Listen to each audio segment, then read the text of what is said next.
Борко, навистина е голема привилегија и чест да те имаме во ексклузив.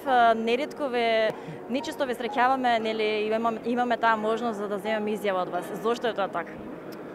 Па добро, ја лично за себе можам да зборам. Ја не живеам во Македонија, многу малце од времето сум тука и нели секој оној период кога сум дојден е или по потреба за репрезентација или на одмор и така да мислам дека тоа е единствената причина.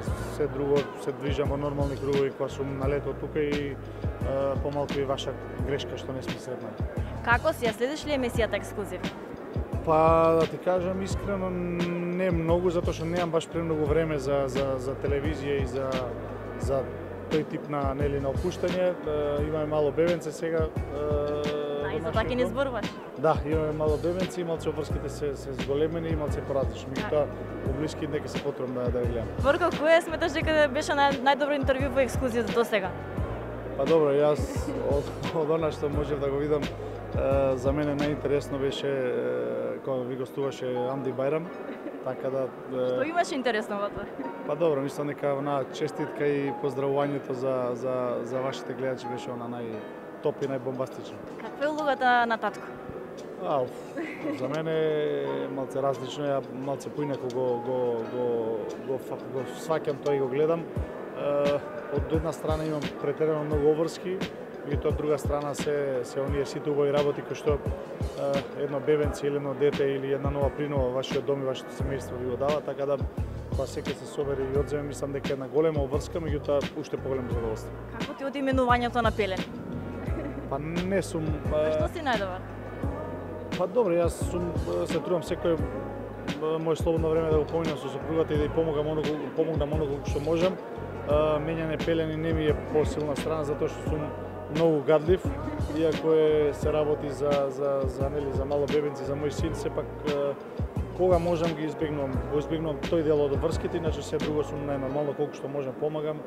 Сите они домашни обврски околу бебето пробувам да бидам корисен и се надевам дека барем малку помогам.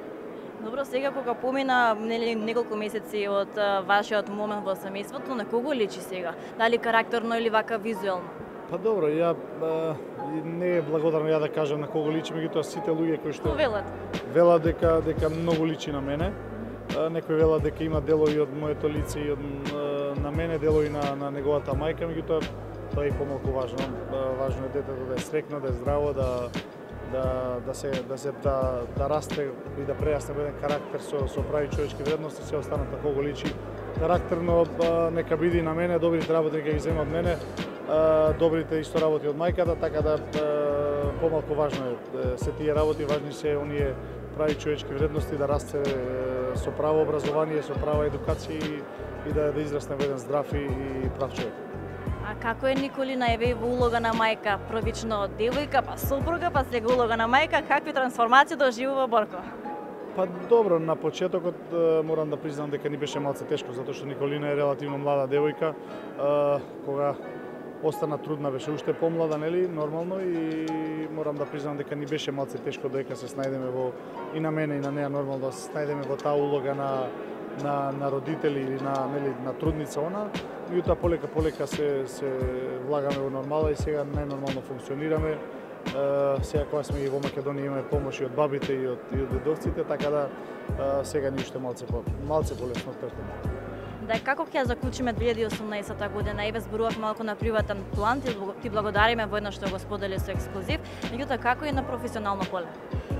Па на професионално поле мене оваа година ми е одлична. Значи со клубот кај што настапувам во Лисабон сме на првото место, се бориме за шампионска титула и мислам дека одиме во правец во кој што треба да се развиваме уште подобро за вториот дел на сезоната и тоа е тоа што се однесува на клубски план. На репрезентативен план сега не очекува во 2019 веќе едно светско првенство што ќе биде доста захтевно и доста, ајде да кажам, чудно, затоа што имаме доста подмлада репрезентација и ќе видиме во една не секојдневна или за сега нова ситуација, меѓутоа мислам дека имаме доста квалитетни млади ракометари кои што ќе успеат да го пополнат тој вакуум од промена генерација. Така да кога секој се собере, мислам дека ова беше една успешна година и на приватен и на професионален план за мене и за мојата сопруга и моето семејство.